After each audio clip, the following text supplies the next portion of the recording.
nowadays I can't tell what's real and what's been AI'd. I don't know what's actual, and I don't know what's digital.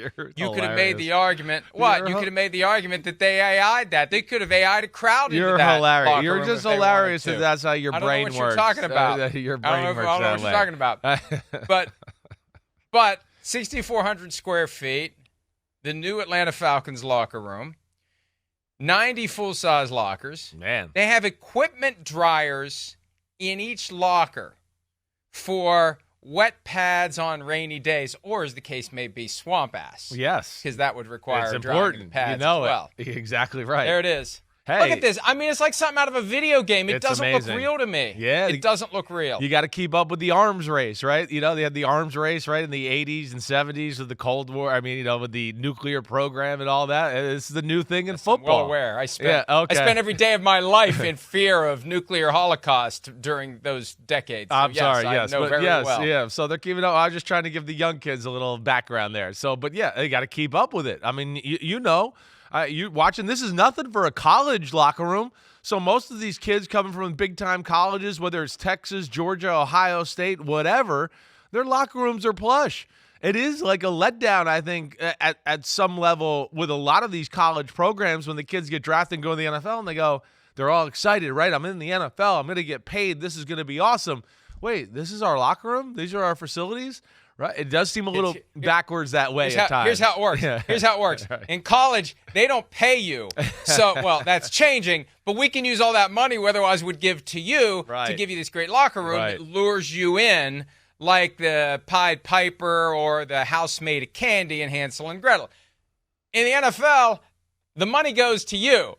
So with whatever's left over, they just slap together whatever they can. And the Falcons were one of 6 teams that got an F on the latest NFLPA report card for locker rooms. One team, though, worked extra hard to earn an F-. That was the Washington Commanders. I'm sure fumes of the Dan Snyder era, but all the more reason Josh Harris and company have work to do to make it better. But, yeah, look, you've got to find a way to distinguish yourself from the competition. I was talking about this on 93.7 The Fan yesterday. The fact that the Steelers could kind of lowball Brandon Ayuk in the hopes of luring him there. Because Mike Tomlin, we want volunteers, not hostages, that entire vibe.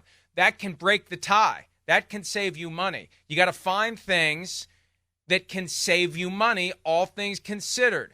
And just to use a round, simple number, $1 million is the offer. If you can get it for $900,000, and I know that that's below the minimum salary right now. So let's say $10 million. If you can come in at $9 million and the player takes it because he wants to be there, you saved $1 million. Yeah, right. So that locker room pays for itself if it helps you attract players. That's where I was going to go. New exactly facilities pay for themselves if it helps you attract players because you save money there. You save money there. You create an environment of where people want to go, want to stay, whatever it is. You're saying it right. I mean, yeah. Hey. You know, you're a free agent. You call down to a guy you know on the team. What's it like there? Oh, man, Atlanta's awesome. They treat you right. We got great facilities. Our head coach, right, he's got the players back. So those are things that filter throughout the NFL. And, you know, I think it's cool. Hey, Arthur Blank said F that to the F on the grade of the players report. And he did what was right there and made the locker room impressive. I mean, that's really cool. It really is. And 90 lockers. That was something I wrote down because, again, as we know, in a few weeks, you only need 53 lockers. So he made it to where the offseason's comfortable for everybody and we don't have to bring in, like, portable lockers, which most teams do, to kind of make that happen there. So cool for the Falcons. And cool for Raheem Morris. That guarantees he took part in this, too, to try to create the culture and something new there in Atlanta. And look, here's the bottom line. I'm no expert in finance or taxes, but I do know this. Really rich people find a way to spend money on things and turn it into some sort of a tax break and turn it into some sort of a situation where they're paying not nearly as much in taxes dollar for dollar as the rest of us schmucks are who aren't smart enough to work the tax code. So this thing's a write-off. It's all a write-off, and it all doesn't cost as much at the end of the day as you think because there's a way to work this, a way that is well beyond my mental capacity to save money through taxes. So you're saving money on what you're paying to players. You're saving money presumably, on what you're paying to Uncle Sam, and it looks great. The other side of it, though, too, let me ask you Let me hear. What is it, Mikey Wise Guy? Why can't you just be happy for the Falcons in their damn locker room? Why do you always got to be looking at an angle and say, somebody's getting over on somebody? I'm not saying. I'm just stating facts. I'm not. I mean, I would say this about any of the owners. You know that. I know that. They didn't get. First, you have to get that money. Then you have to keep that money. And you have enough money to hire smart enough people to show how to keep that money, and you don't pay your fair share of taxes. And legal share is all you got to pay. Doesn't matter if it's not fair. So the laws are set up to allow that, and off it goes. And again, it's beyond my mental capacity. Now, let me ask you this. All right. Can a locker room be too nice? We've heard yeah, stories about yes. ping pong tables that have to be taken out and video games. Right. You saw that nice big sectional. First thing I thought of. Sectional right. with the TV there. Right. Like, you don't want it to be too nice. No. You don't want guys to be too relaxed. You want it to be a workplace. There's definitely a fine line, right? You don't want to go walk into the locker room and go, oh, man. Instead of this guy going in here to get rehab or watching a little extra film, they're all sitting there playing Madden around the TV in the locker room. That's what you don't want. So you do have to have a little policing of that type of stuff in the locker room, whether it's the coaches or the veteran players that kind of keep that in lock. But like, Mike, I've told you stories. I mean, when I got drafted by the Buccaneers, that was one of my experiences. I went to the Bucs. The locker room was the worst locker room in probably professional sports history. I'm not even embellishing that. The ticket sales were in trailers, right? The facility itself was trailers pretty much connected to a building to make it look a little bit bigger and better than what it was. But it was pitiful, and we were right by a runway in Tampa. But they did give away staph infections for free. They did that. That was no doubt about it. That was around every corner, whether you wanted that. So we get to the new facility in 2006, and of course, hey, we're all excited. It's amazing. Of course, it's state of the art, all of that. But what do? They put a game room right as you walk out to practice. So how long do you think that lasted before John Gruden blew a gasket and went crazy? And, I think we ended up having to unplug the video games, and he had to get Derek Brooks involved to tell him to stop because, there we were 20 minutes before practice. Instead of people out there warming up, people were driving the cars or playing some boxing, Street Fighter game, whatever. And, it can become a distraction, to your point.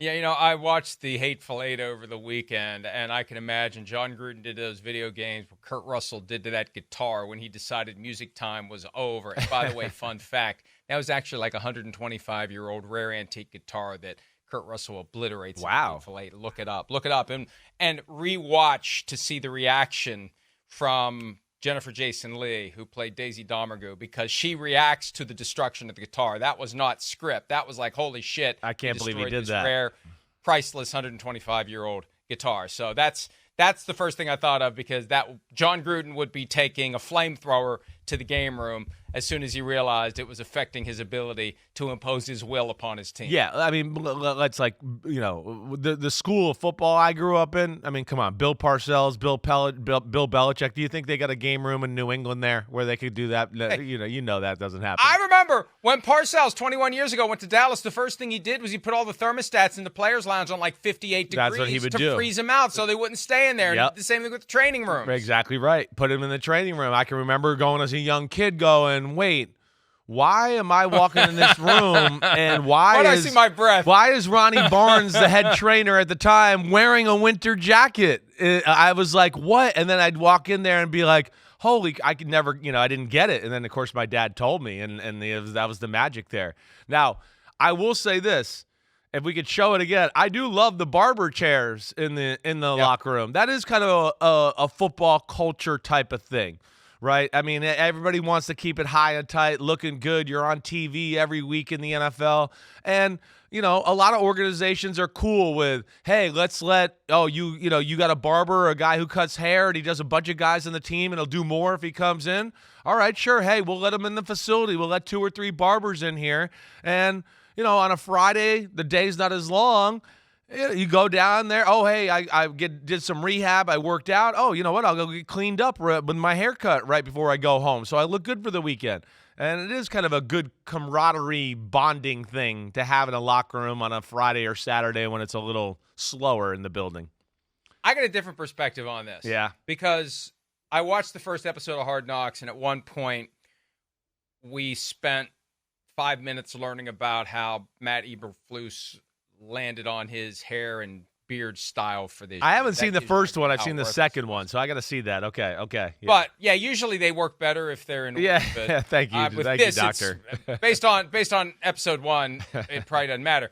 But they have the barber set up in the facility, so he's there and he's getting his beard done and he's talking to the barber. And at the end, I didn't see the the reach and the palm with the bill and with the tip. And what would you do in a situation like that?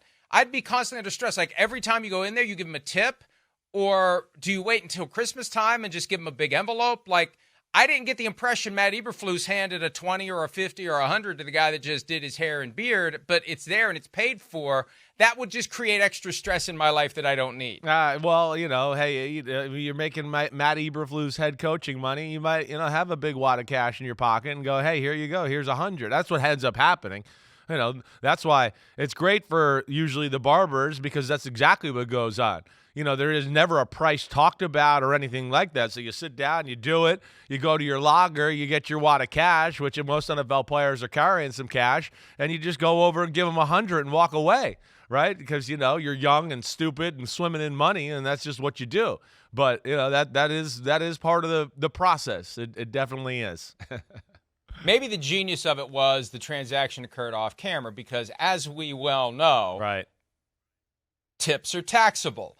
And as it turns out, both candidates don't want taxes on tips. So maybe Eberflus gave the 100 or the 50 or the 20 or whatever away from the prying eyes of the NFL Films cameras so that that cash could be It could go your way, too, away. though. It could go your way, though, what you were talking about. It could be a Christmas envelope, a holiday envelope. That is definitely a very real thing in the NFL facility as well, where especially the guys that are making a lot of money and do that, and are leaders of the football team, they usually do a really good job of taking care of everybody.